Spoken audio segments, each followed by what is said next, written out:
Welcome and good evening to a very special What's the Fitness. And today we discuss the 5 scariest trends in the fitness industry. The Jade Egg is an ancient Chinese practice where women insert the jade egg in their lady part. Celebrities like the Kardashian sisters, Snooki and singer Tamar Braxton, have posted pictures posing with their waist trainers online. But what could it mean for your health?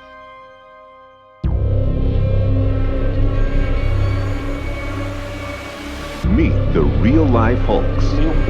My body attracts women very much. It acts as like a small weight, and so I suppose it tones the pelvic floor. I hate my hips, so whenever I put it on, it like sucked everything in. I'm like, oh my God, this is great.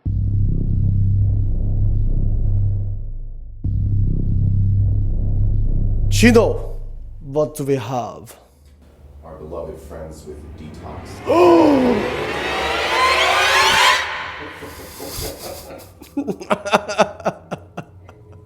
Oh, guys, whenever I can make Chino laugh, it's a great day. It really is.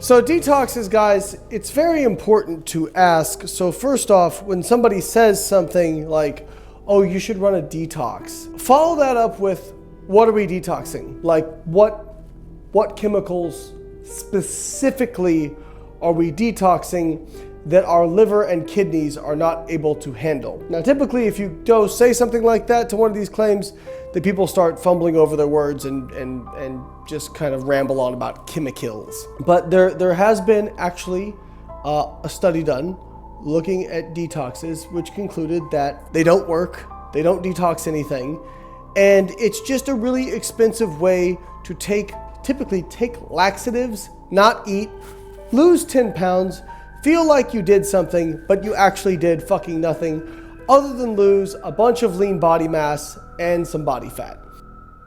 You can do that for free. Fasting people already figured out. It's called not eating. Yeah, like there's just no evidence that detoxes do anything other than the fact that typically when you're detoxing, you're not eating, so no shit you lose weight. I'll talk about one of the specific claims that a lot of cleanses or detoxes make. They say, well, you need to detox because it makes it harder for you to lose fat because you've got toxins that inhibit you from losing fat. How? Through what mechanism? Because I can tell you when people have like actual like toxic poisoning, it actually makes them lose weight faster typically, if anything, because their body has to make so many things to try and get rid of this stuff that it actually increases energy expenditure. So that whole toxins make it hard to lose weight, no, you putting your fork in your mouth too much makes it hard to lose weight. Put the fork down and the detox tea down, you'll be all right. Now, number 4.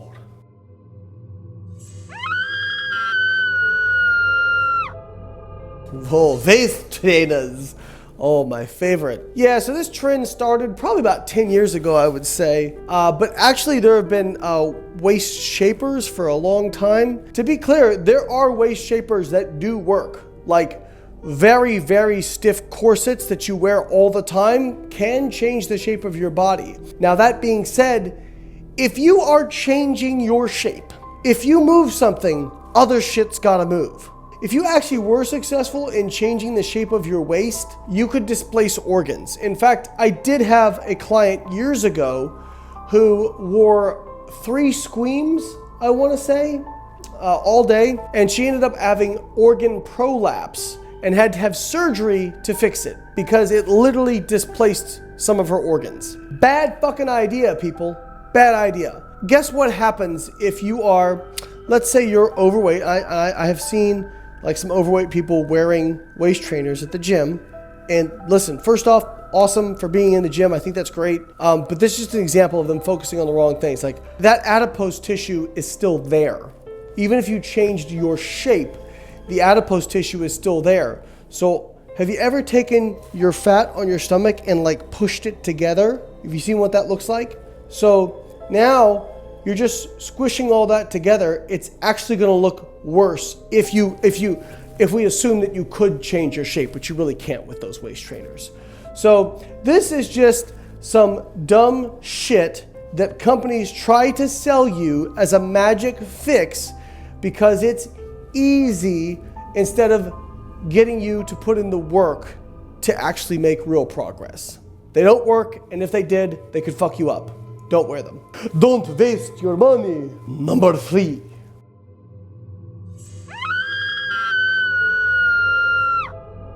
The Jade Egg. I just have a big Jade Egg coffin that gets shoved up a massive person's vagina.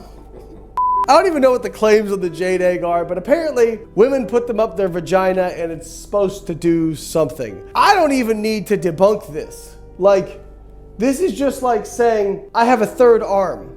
No, I fucking don't. You can see I don't have a third arm. That which can be asserted without evidence can be dismissed without evidence. Just when you think shit can't get weirder, we got people talking about putting eggs up their pussy. All right? If you seriously entertain this, it's actually so stupid, I just don't know what to tell you. Like, you probably should just not go outside and try not to interact with the rest of humanity if you actually believe this. It acts as like a small weight, and so I suppose it tones the pelvic floor. Or you could just do pelvic floor fucking exercises that actually work. What do we have next? Are we putting anything else in orifices?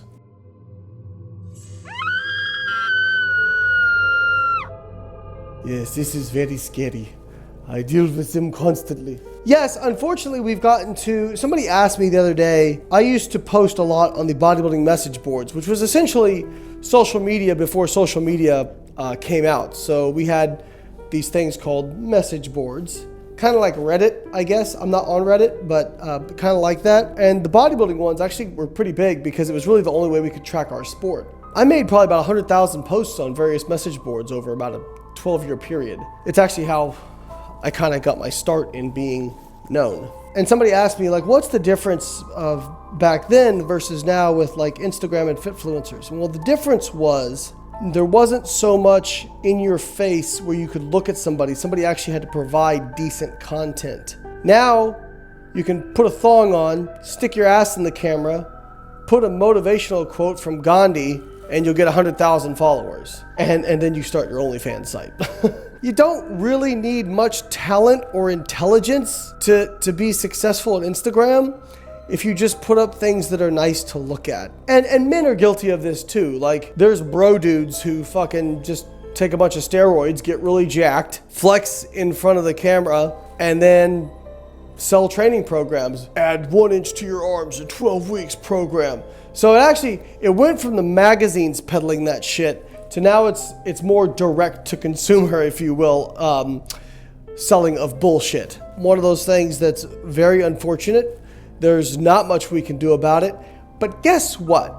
You know what? I don't really blame these people. You know who I blame? You, the consumer. Because y'all are the ones buying this crap. And if y'all didn't buy this shit that you know doesn't fucking work, and you know it sounds too good to be true, but you really don't want to put the work in, so you fucking buy these quick fixes. If y'all didn't buy this shit, they would stop doing it. That's the truth. It's all of our faults because we buy into this horse shit. Just being real with you guys.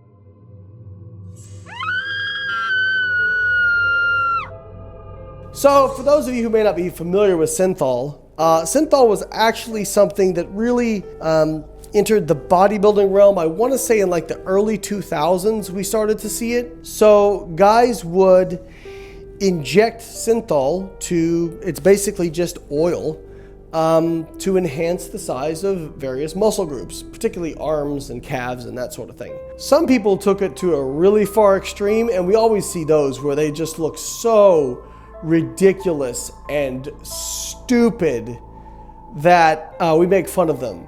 But the fact of the matter is there's quite a few people who do it and you have trouble telling because they just looked really jacked, and it looks like maybe it could be from just a lot of steroids, but the fact of the matter is there's probably quite a few people who have used or experimented with Synthol because why? Why would somebody do this? Oh, I don't know, because people are fucking lazy and don't want to work and would rather inject something into their arm to make it appear like they have muscles than actually work out and grow muscles. A lot of people talk about people on steroids being lazy. I wouldn't say that. People will also say, well, on steroids, you actually have to work harder because you recover fat. Like, what the fuck are you talking about? Are you stupid? Like, you think people take steroids because you have to work harder? Get the fuck out of here. There was a research study that looked at giving steroids, so either natural people not training, people on steroids not training, natural people training, or people on steroids training over 12 weeks and looked at who grew the most amount of muscle. Well, the group that grew the most muscle was obviously the steroids plus training group. But the group that was second most was steroids and no training. They grew more muscle than people who were training but weren't taking steroids. So don't sit here and tell me that you've got to work harder to take steroids. That's fucking bullshit. But if you want to grow an impressive physique, yes, you still have to work out while taking steroids to achieve an impressive physique for most people. So with Synthol, like, you're just totally taking out the middleman. Fuck working out, just get the muscles. It's just the epitome of laziness and stupidity that people will go to avoid work. If I have to have a takeaway from today, from all these different bullshit fads, in almost every case, it's an example of people looking for magic rather than doing the work. Let me tell you something. The magic you are looking for is in the work that you are trying to avoid. Do the work, stop buying into these bullshit fads. Maybe next Halloween, we can talk about the death of the fitness fads. Hope everyone has a safe and happy Halloween, and Reese Cups filled with Reese's Pieces is the best candy. You can debate me on it, but you'd be wrong. Catch you guys next week.